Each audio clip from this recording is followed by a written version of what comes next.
For joining us. Welcome to Green Apple Books on the Park. My name is Car Johnson. I'm the event coordinator for Green Apple. And tonight I'm very excited to welcome Esther Lin as we celebrate her collection, Cold Thief Place. That instinct was correct. You can please do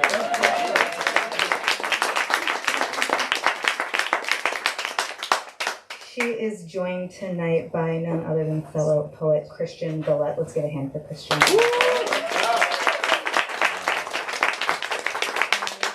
Thank you all so much for coming out on a Tuesday evening when you can be anywhere. And I've started raining, and I know that's a big deal to us in the Bay Area, so I appreciate you coming out and dealing with that. Thanks for joining us here in person and also online. Hello, online audience. I'm waving to a camera if you can't see. We open each of our events with a land acknowledgement, and so I would like to let you know that we are operating on unceded Métis Ohlone land. That is where we are broadcasting from to you folks online. We think that acknowledgement requires action, and so we encourage you to donate either your time or monetary means to an Indigenous organization each time you hear a land acknowledgement. We have details about the Métis Ohlone Land Trust at the back desk if you're interested in how to participate in this project of rematriation. And while I said that we do this for all of our events, I think it's particularly prescient at this cultural moment that we think about land, we think about legality, we think about borders, we think about their made-upness, and I think it's particularly pertinent at this moment, and I appreciate you all being in the room while the outside is very big, and we're carrying that with us as well. So I'm happy to be here together with you all while that is happening, as it continues to. I have very brief business before I let these two take over and we get this balm of poetry that I'm really grateful for. Now is a good time to silence your cell phones if you have not already. I have been told that photo taking is not only okay, it is encouraged. So photos are good to go. We have approval, but the caveat is that you cannot take unflattering photos. They must be good. So it's physically impossible to take unflattering photos. Yes, but keep that in mind. The point being, please don't take a call in the middle of the event. Please do check out our full event calendar online at greenapplebooks.com. We have a really great season ahead of us, including the event that you are attending right now. Please do, if you are able, buy books. Please do buy books from us, your hosts for the evening. We have collections by both of the poets who are joining us tonight. If you've been here before, you've certainly heard me say that when you buy books from us, not only do you support us as an independent bookstore, you support the writers who put so much work into making these books, then you get to have a book, which might be the best part. So if you're able, we always appreciate it. Thank you so kindly.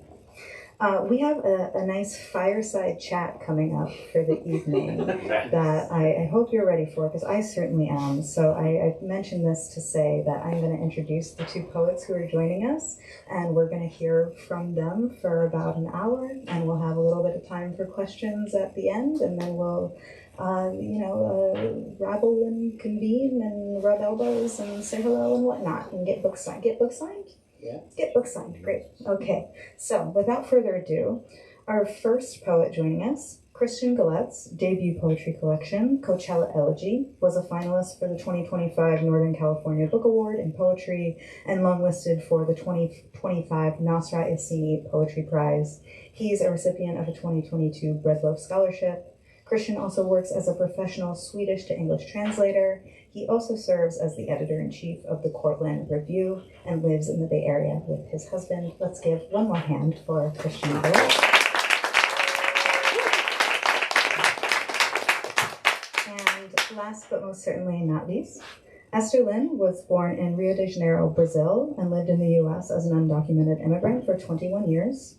She is also the author of The Ghost Wife, winner of the 2017 Poetry Society of America's Chapbook Fellowship. Most recently, she was an artist in residence at the T.S. Eliot House in Gloucester, Massachusetts, and the Cité Internationale in Paris. Currently, she co-organizes the Undocu Poets, which promotes the work of undocumented poets and raises consciousness about the structural barriers that they face in the literary community. Her collection, Cold Thief Place, is the reason we are here tonight. Let's give one more hand for Esther Lin.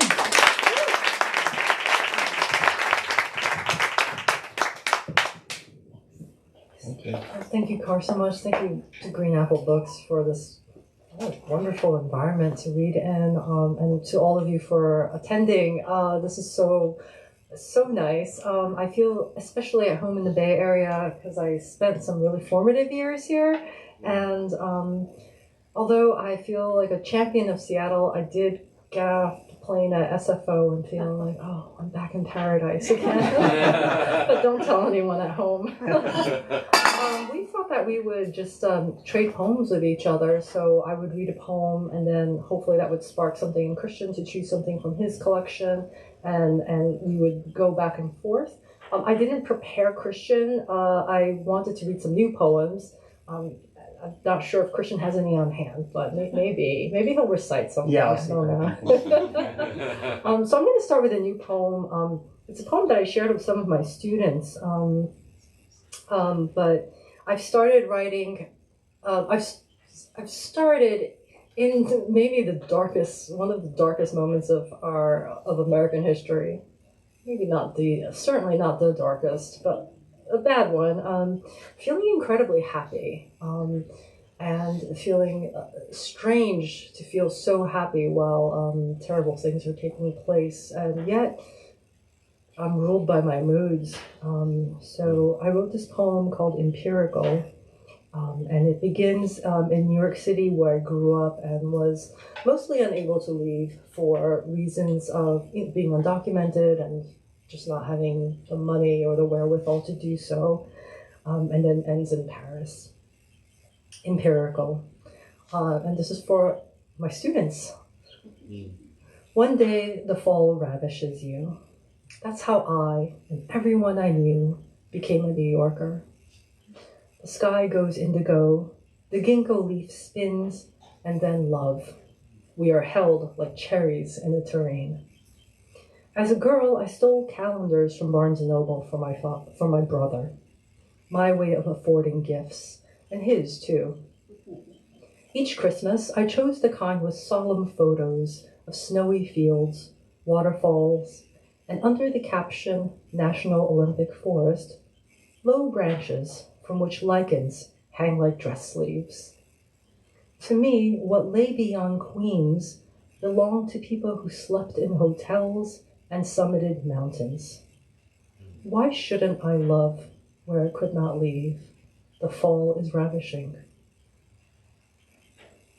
Scrooged in a queue at Carrefour, pre-sliced cheese and tubes of mayonnaise rolling in my basket, I make it. I tell my father, "Bah, I made it." Through Les Halles Mall, my shadow silvering the windows of Sephora, I announce, "Bah, I've made it." En route to the Cine, where Neo and Trinity are middle-aged, they punch agents en français. They have made it, and so have I. Only lately have I accepted that my boyfriend loves me, even if he has not declared so this morning. Forests live in the city. Knowledge does not vanish. The world existed before I saw much of it. Maybe next year I will see the Alps. Oh.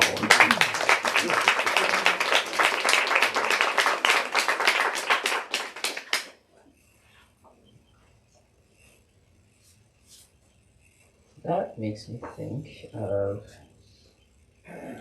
starting with a poem also about moving one place, moving to another. My husband, who's here in the back, we moved to California many years ago from DC. And this poem, I usually always start my reading with a poem called Palm Springs, but I'm really happy to start today with this poem. It's called California Spring.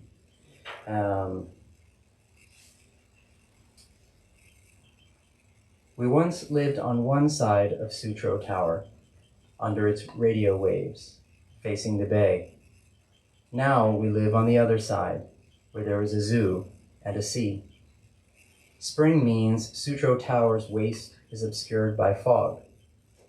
Redwood doesn't grow mold in fog, so our house, like all these old houses, was built with it, from settler-felled forests not far from here. Painters painted that manifest desire for a dream world that doesn't erode, doesn't mold. Their paintings hang in galleries few enter, preferring abstraction, but Bierstadt's California Spring is there. We live on this side of the country. On the other side, a court hands down a decision, and there is more suffering, reaching from there to here. They took oaths, as we did, but we used rings, even though the future lacked certainty. Sutro Tower looks brutal in the fog, with its body cut off. 3 legs without their instruments. I've never been able to say we're doomed, though we've wiped out the bees, not entirely. But I haven't seen one for years, until today, which I know can't be true.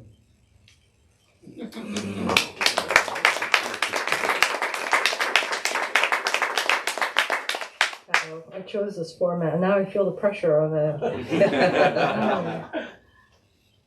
Do you want to read more and then chat, or do you want to chat now? Oh, I've got a poem about bees. Good. Or it mentions bees. And this is a poem I've never read in a reading, so this is fun. Okay. This poem, somewhere in the middle, I talk about our moving from Brazil to New York and how we had never experienced winter before, and that's all I'll say. Winter. In order to see my first pear tree, I took 3 trains to a cloister shipped stone by stone from Spain to Washington Heights, then reconstructed to a more perfect whole, enclosing gardens laid by scholars of tapestry and stained glass and the poetry of flowers, and inside one of these, a tree. Not knowing cold, my brother was seized when he stepped from the plane. Once an ice pop shared among 3 children, cold was something to be laid out on the kitchen board and cut carefully by our father. We watched carefully, cut into equal pieces to place into our mouths and suck. Before he died, my father said what no one wished to hear. We should have stayed. In place of marble, we weighed stone pine and magnolia. The difference being the stone pine is native to Italy, Lebanon, and Syria, and that the magnolia had evolved before the appearance of bees. And my brother stood between the 2 planters, speckled in their shade, saying over and over, I don't know, they both feel like Dad to me.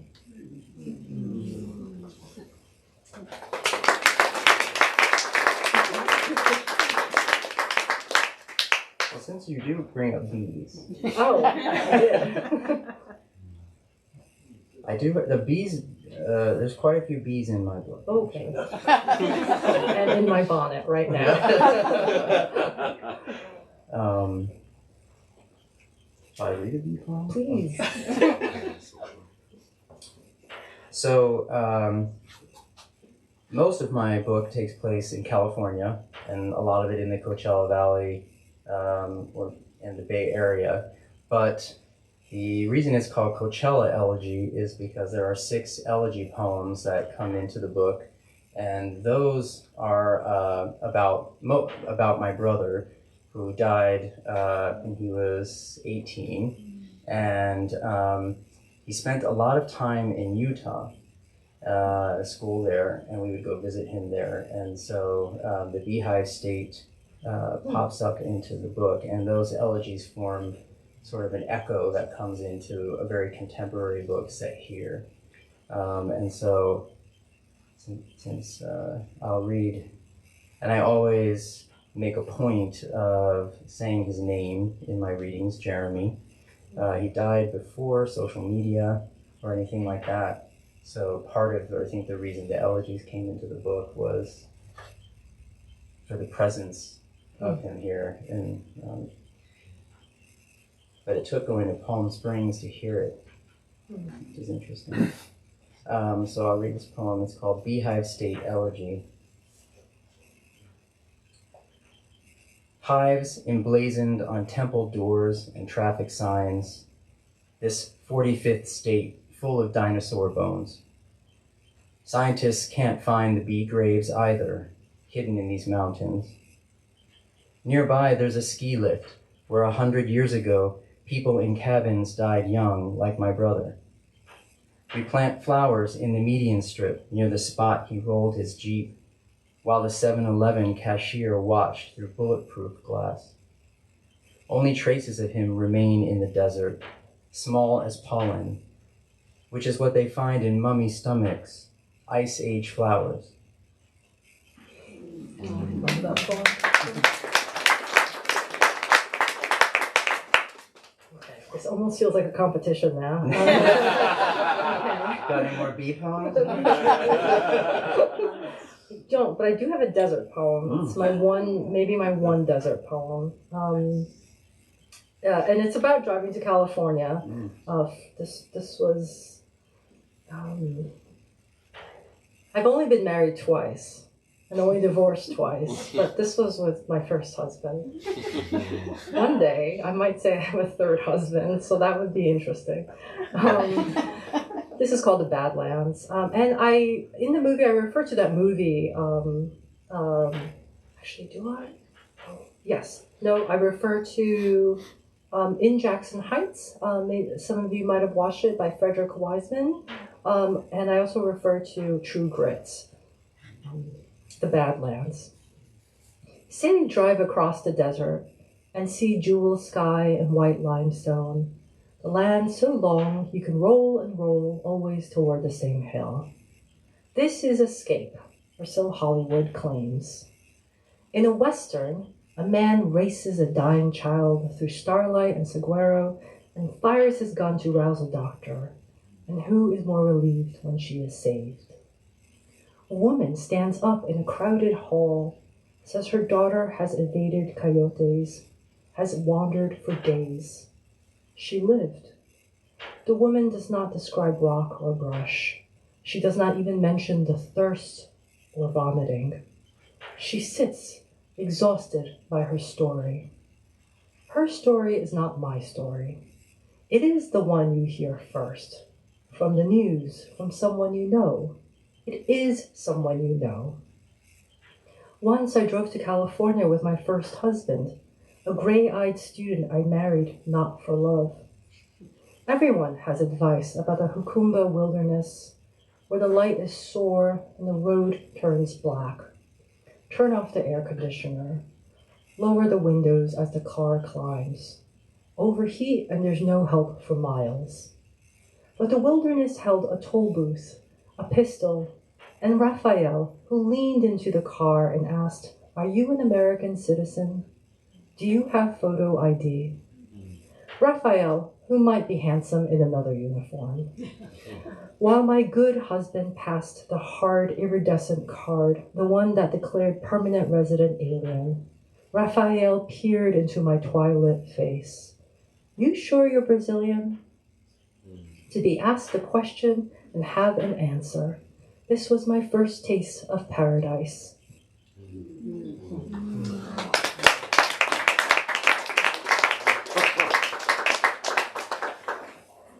The applause is also not required after each poem.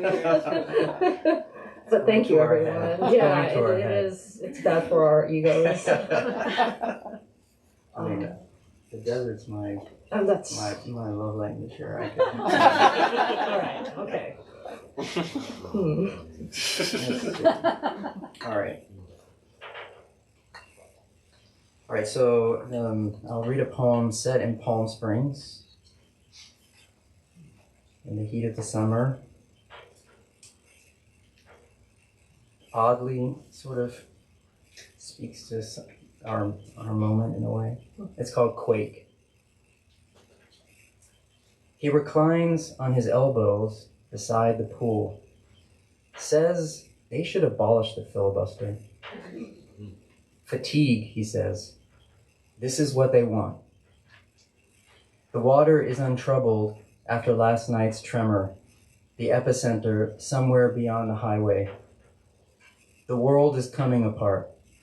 Fire in the mountains. He's next to me. Depthless water, his body uncovered. Our drinks sweat under the umbrella and the fruit trees. That evening, another tremor.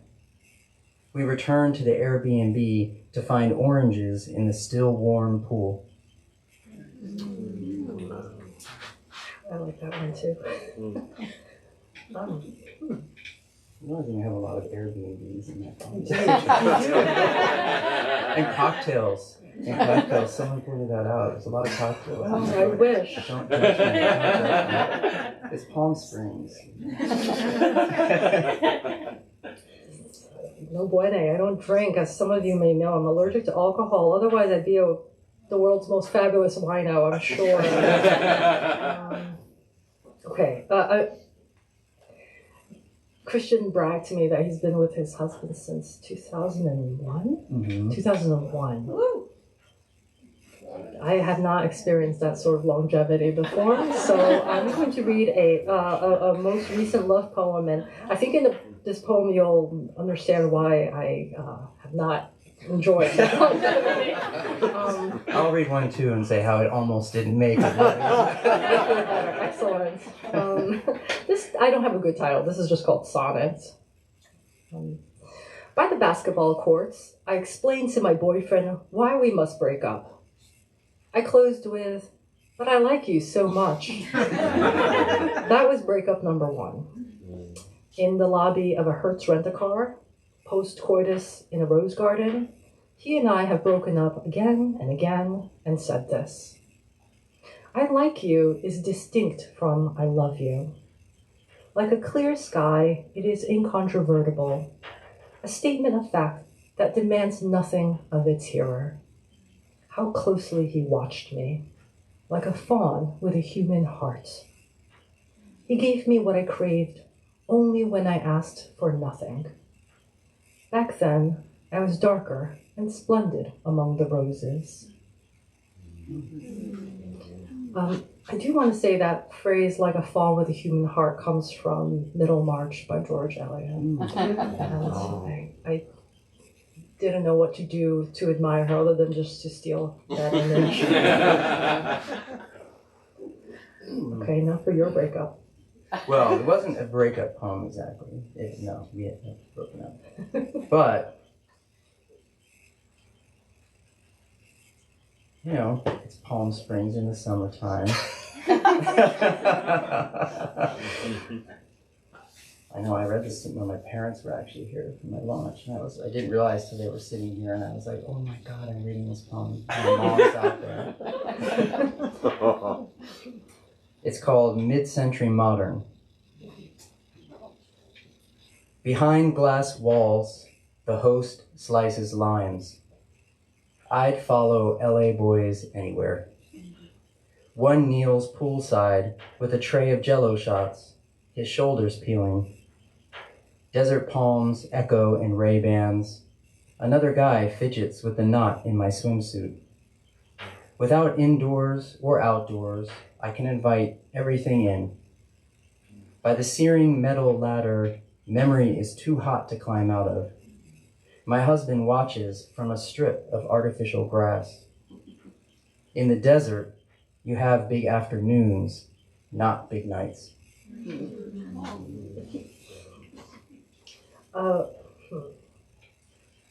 Okay, I'm going to bring on the bitterness now. My happiness era is over.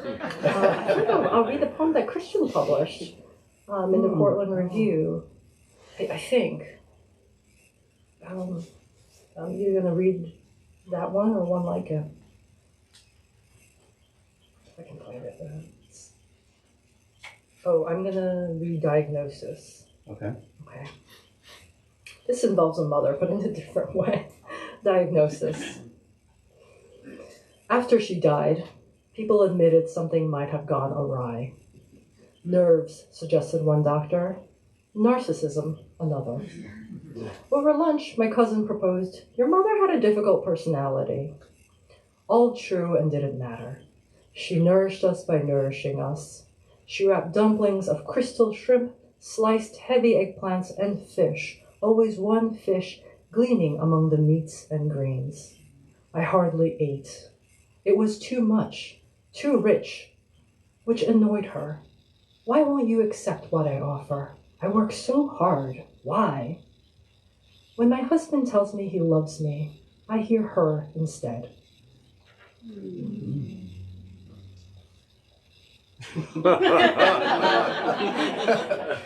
feel like I need to roll up my sleeves. But the problem is I like Christian's poems so much I feel my inner competitor come rise to a fore. Let's see. Okay.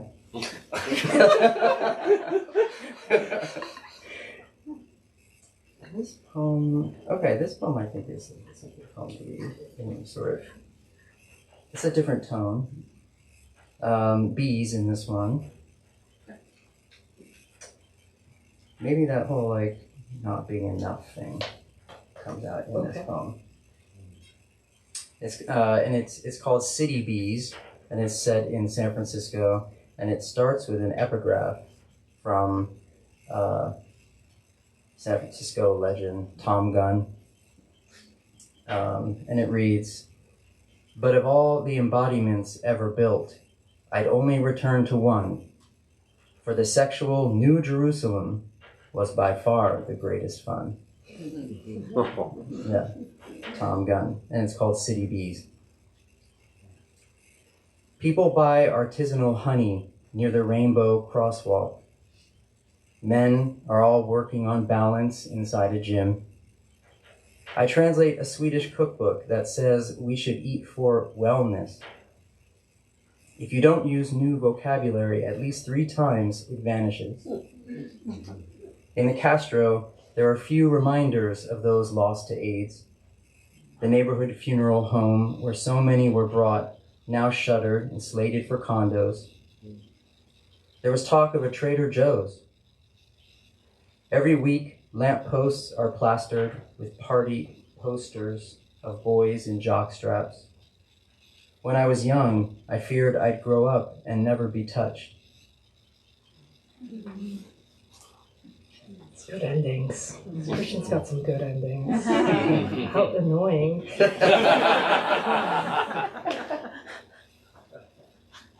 I love that ending of First Snow. Oh. Okay.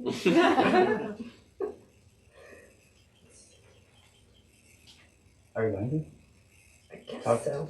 Oh, what? No, go ahead. Oh. All right, this is another bummer. Okay, here we go.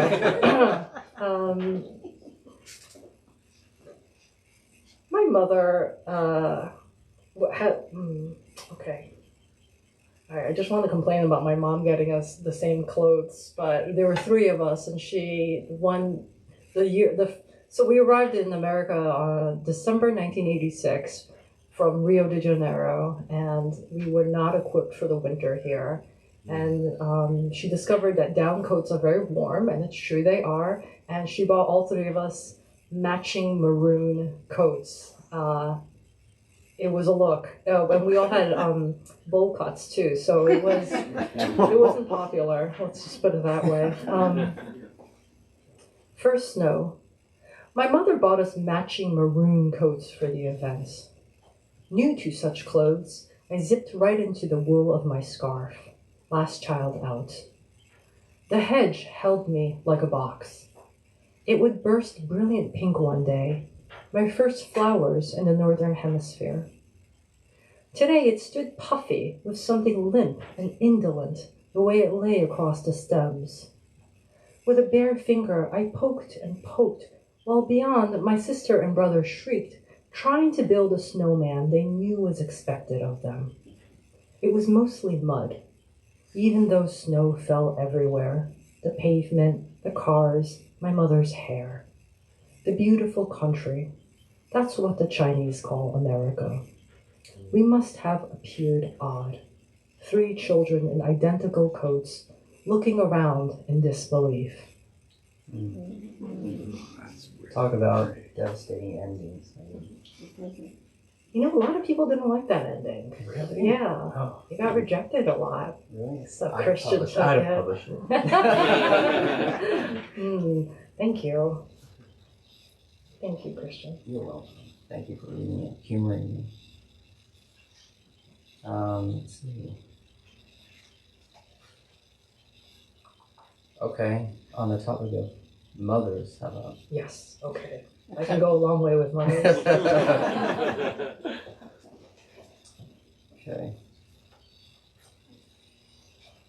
I have two mother poems actually. They're short. I'll read one of them right now. Although this one is the Virgin Mary. Mariology. He pulls on his jeans at the bed's edge, notices my nightstand icon of the Virgin, a bottle of poppers at her feet. There's something forgettable about both their faces. He doesn't want to know what omens feel like. Angels should just scatter when you're done risking. Talisman propped against a lamp. It was something I bought for later in life. I kept the lights on against his wishes so I could see ahead into our story.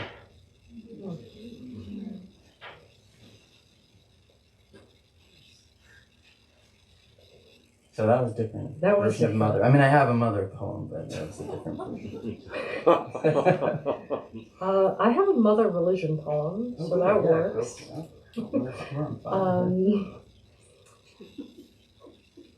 I'm not sure if I should explain this. No, I guess not. But my mother was at some point while we were in America, I think she felt so helpless being undocumented and poor. We had come from like a fairly middle-class life in Brazil, and I think she felt humiliated by our poverty. And she started taking to doomsday cults. So this was a religion this time around about the rapture and the Antichrist and things like that. Anyway, this is a short one though. It's called Out of the Mouths of Babes. In 1992, my mother believed the world was going to end. Having given this church cash and also her wedding ring, she asked me in the parking lot, "Is it better to be citizens of heaven or of the United States?" 10 years old, I knew well enough what to say.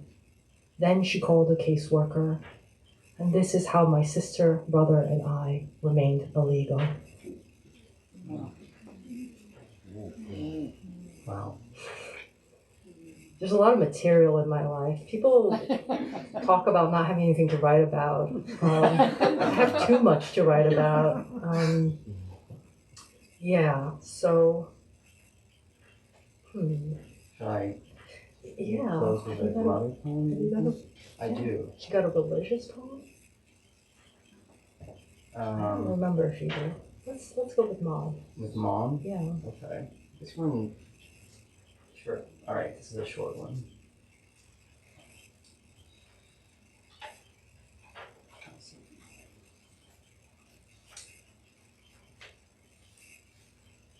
It's called Interior Design.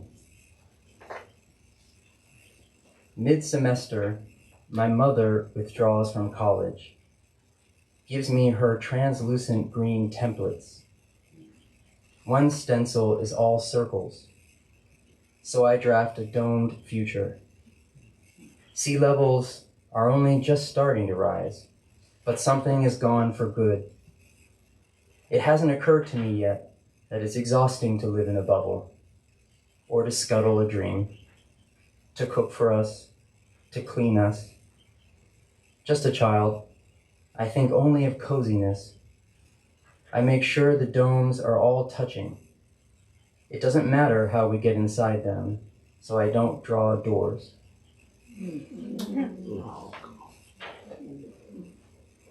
Okay, I'm gonna close, I think, on a Mom. Okay, I'm gonna read Reading Madame Bovary. That afternoon, Bovary went to the apothecary's closet, fumbling for arsenic to draw out her black bile, make her mouth a hole. She waited hours for the worst of it, the shearing of her dark, lovely hair. Though for many years, my mother's hair was not lovely, but thin as sagebrush an autumn fire had passed over. There are mothers who demand a price, youth, sex organs without cancer. She said, "You can't know how bad it is." Bovary's daughter worked in a satin mill. There is no talk of her beauty. To say my mother was not beautiful when she died is merciless. Today, I am without mercy. Thank you so much.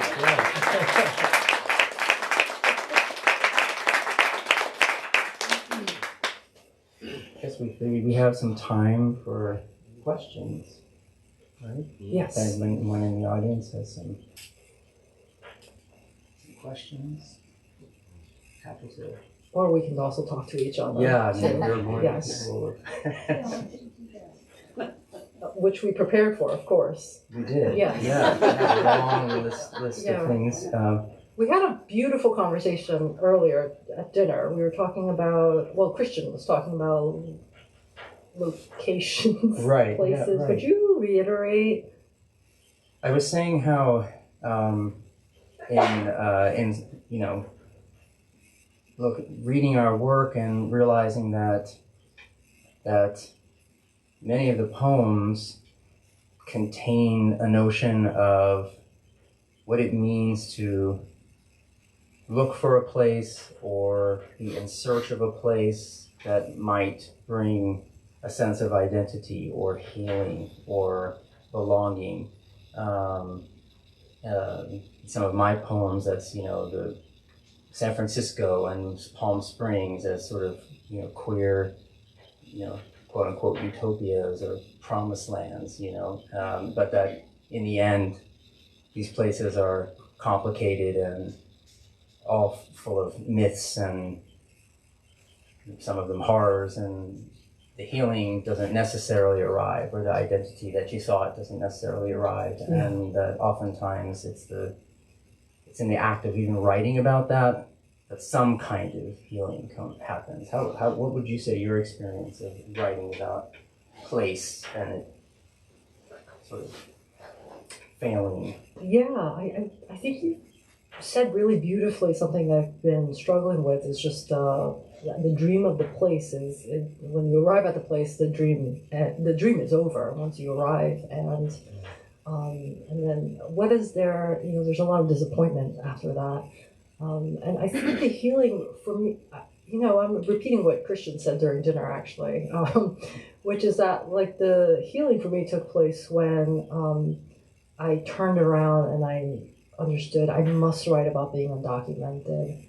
I can no longer pretend to be just a quote-unquote regular Asian American. When I was in grad school, I used to sit at my desk and pretend I was like an Asian American actor, pretending to be a citizen, writing poems about the struggles of being Asian. When it was the furthest thing, frankly, from my mind. I had, you know, I actually didn't really connect much with the Asian American community where I grew up in New York, because it was a huge community in Queens, New York. So I never felt estranged from a cultural identity. What I felt estranged from was the fact that, oh, I don't know if I have a future here because I can't have a job here. I can't leave this place without being able to come back. And always there was a fear of being taken somewhere else, you know, feeling like a cyclone was going to sweep me up if I ever got deported and transport me to Brazil, which seems lovely, but was no longer a home of any kind for me. So the healing came really from accepting that, oh, this is what I have to write about, and like I can't pretend that I'm just going to write poems about love and marriage, or wishing I had a dog instead of a husband, which is how I felt when I had to marry for a green card. I married a very lovely and very kind person, but nevertheless, I felt awful and I felt inauthentic to myself when I was married. So I think being able to kind of step sideways from my own life and being able to accept that this was my material and I couldn't pretend I had other material, was when I felt perhaps the most American, in which like now I'm going to craft my own identity, these poems emerged from being in California when I was at Stanford and having a interesting time there, and but having had the space and the permission by virtue of being in the program to finally start writing about things that I had long pretended wasn't true to my life. And I know of other undocumented poets, maybe for whom this was not a problem, but I had spent so much of my life in hiding that it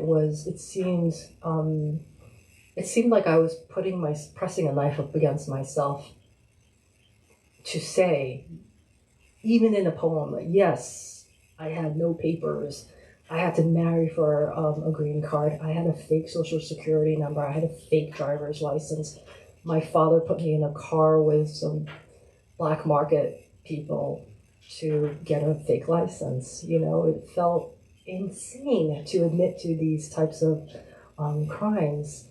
And perhaps, and to be honest, I'm not even sure if this was 2026, if I would have been as brave as I was in 2017, 2019, yeah. So, yes, please. When did you experience a calling, if you will, to write poetry? I mean, it's not something parents don't raise you to say, you know, when you grow up, I want you to be a poet. No. No, my father would recite poems to me, okay. You know, Chinese poems to me, and then he'll say, but if you ever want to be an artist, you'll have to go crazy, because that's what artists do.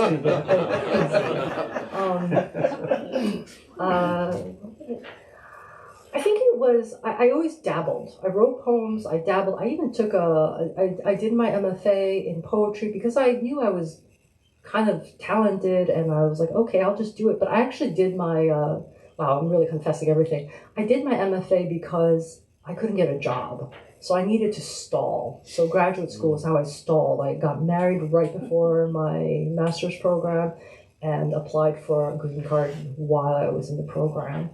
And so at that time, poetry was part of my performance. It was part of my fakeness. And then I had a bad time. And then I quit writing poetry. And then at some point, and then my mother passed away. And then suddenly I realized I had nothing.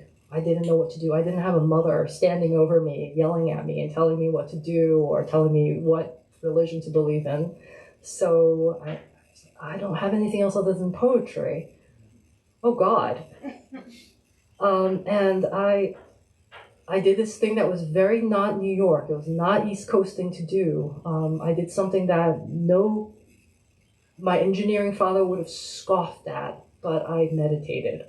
And I I was in California at the time in the Bay Area. I felt like a hippie. But I sat down and I meditated, walking into a different part of my mind. Like I had to recreate a new entrance into the land of poetry, imagining a new door that was unrelated to the old door of my previous acting career. So that was like it when I felt like I had nothing left. I had poetry in the end. Yeah. Thank you for asking. Yeah, that was a good question. It's interesting you mentioned performativity in the sense of like how a self sometimes gets formed. Like my entrance to poetry was when I first started to realize I was gay, maybe in high school. There was a poetry teacher who gave me that anthology you used to get in high school, that Poulant Jr. You know that one? The Nortons. No. It was a different one, but I remember we were supposed to go through all the poets in it and then write a journal entry for each one. And I remember that's when I started to come across poets. There were a few queer poets in it, and I remember thinking, oh, okay, this is my excuse. I can write about these poets in my journal to this teacher without having to like out myself. But so maybe poetry is the thing that I can use to kind of be a self that I can't be out loud. And I think that's, poetry was the secret language you could speak to yourself with. Yeah. Totally. Do you remember any of the poets that had caught your eye? Well, Ginsberg definitely caught my eye. That one I remember distinctly. Ginsberg and Sylvia Plath. And not queer poetry, but there was something about the fearlessness of it. I love that. I think that I've never forgotten. I think it's the Contemporary American collection. Yes, that's it. Yes. I held the little pictures with each of the bios, and I used to like to look at the pictures. Kind of glamour shots of the poets. Yeah, they were glamour shots. It gave us the wrong idea of what a poetic career could be like. Does anyone else have any questions? Yes. Hi, Joanne. Well, you did the anthology of the undocumented poets, which is so important now. I'm wondering how you're feeling and how those poets are doing with their work out in the world now. Oh, yes. Thank you, Joanne, for asking. We have an anthology titled Here to Stay, Poetry and Prose by the Undocumented Diaspora.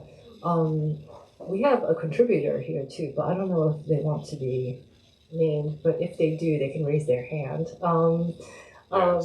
Yes, Robert. This is one of the wonderful poets who's in the anthology, and as far as I know, everyone is safe and well. Safe. I'm not sure if everyone's in a great mood, but it was really interesting. Last year at AWP, we had our launch for this anthology, and one of the contributors, Jan, held up the book and opened the table of contents, and everyone's names were there. And we were like, and he said, "This is a dangerous document." And there it is. You know, we were brave then, and I think we have to stay just as brave, if not braver, moving forward. Thanks for asking, Joanne. Yeah, they're bringing murderers and rapists and poets. You know? No, do you see what I'm saying? Yeah. This accusation of criminality. It is a weird. It's weird that Renee Good was a poet. Yes. You know. I don't know, Christian. Do you remember how you felt when you found out? Was it important to you that she was a poet? It's very meaningful to me. Yeah. Because it's a reminder that writing and even just talking is a political act, especially in the moment we're in. It can be a dangerous thing to do. So that was especially meaningful. That was, people are being murdered in front of our eyes.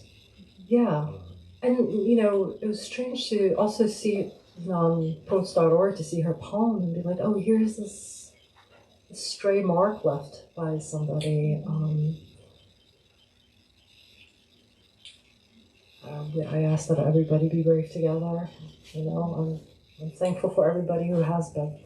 Have you considered that because you published that book and you participated and you put your names in it, that may eventually result in the possibility that some of the people that are being deported or worse, kept for long periods of time in these concentration camps will also be writers and will also somehow document this experience from the inside, because we're really not seeing that documentation yet. And it occurs to me that there are writers among them, just as we've seen many of the Gaza poets that have now been killed, but we're finally being exposed to their poetry. I don't have any wise words. I think I'm in as much despair as everybody else.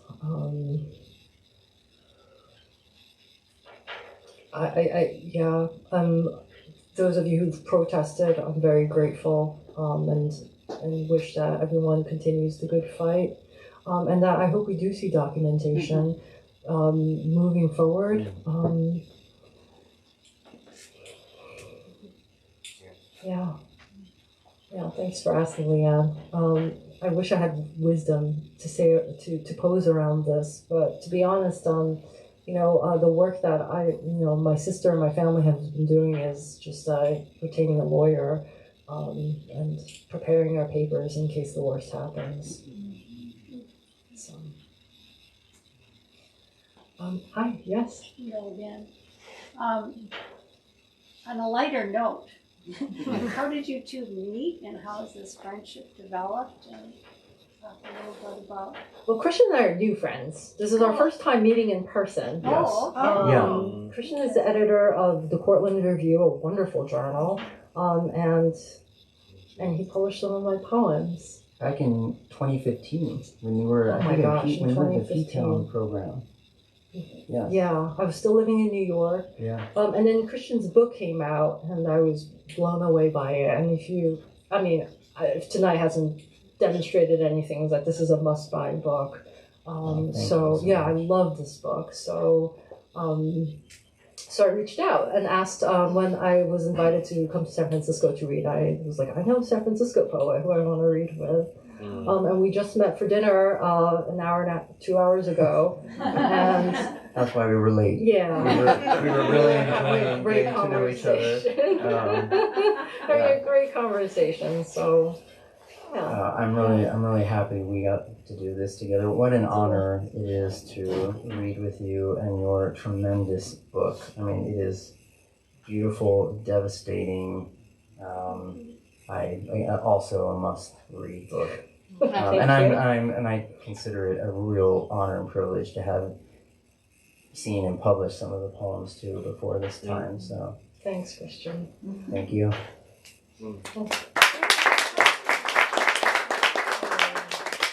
Oh, we have one more question. Okay, all right. Okay. I just, now that your books are out and they're well received and beautiful,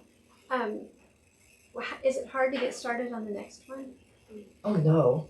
Oh no. I think we That's were both already. We were both saying we were surprised by that, right? Yeah. Oh, because Actually. I would feel like the pressure would be on. Well, I mean, we're poets. We're always torturing ourselves. That's true.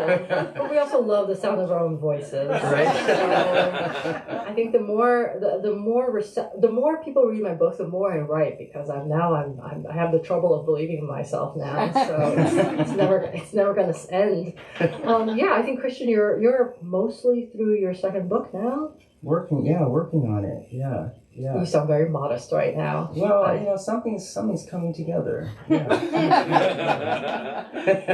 Okay, out next year. Well, I don't know. I think I was surprised that some things started to formulate. So that's a good sign. Is it still California oriented? Yeah, California, with probably bringing in some other parts of my life that involved being in Sweden. My Swedish language and translation experiences, sort of weaving those together, but definitely still California as the sort of centrifugal force of my writing. Yeah. How about you? I'm writing poems about Gothic architecture. If anyone is a nerd about art history, and Paris poems. After Stanford, I had the luck of spending a few months in Paris, so I write about the joy of travel and being in Paris and the confusion and how I did experience a lot of American culture in Paris. And apparently happy poems are somehow blooming too. So weirdly, it might be a lighter book than the first one. Oh, I don't know. So thank you, everybody. Thank you for being Thank you here. so much.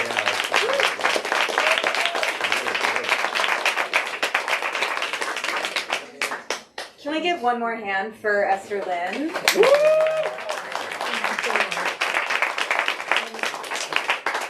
Thrilled everyone is here. Yeah, thank you so much. Thank you. I am very appreciative of both of you for sharing your time and talent with us this evening.